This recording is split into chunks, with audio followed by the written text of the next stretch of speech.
అట్లా వెళ్ళారు కదా.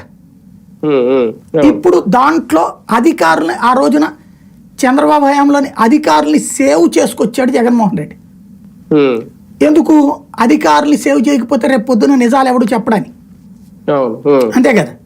కుంభకోణాలకు సంబంధించిన ఆధారాలు ఏమైనా కావాలంటే అధికారులు ఏం చేయమంటే చెప్తారు, లేకపోతే అధికారులు కూడా హషప్ చేస్తారు కదా, దాచేస్తారు కదా అనేటటువంటి. అయితే ఇప్పుడు వీళ్ళు ఏం చేస్తున్నారు, అధికారుల్ని భయోత్పాతానికి గురి చేస్తున్నారు, అరెస్ట్ చేస్తున్నారు. అరెస్ట్ చేసినప్పుడు ఏం చేస్తారు, రేపు పొద్దున వాళ్ళు భయంతో నిజం చెప్పాలి. అంటే భయంతో నిజమన్నా చెప్పాలి, లేదా వీళ్ళు చెప్పినట్టనే చెప్పాలి. చెప్పినప్పుడు దాన్ని బేస్ చేసుకుని జగన్ మీదకి వెళ్ళాలి.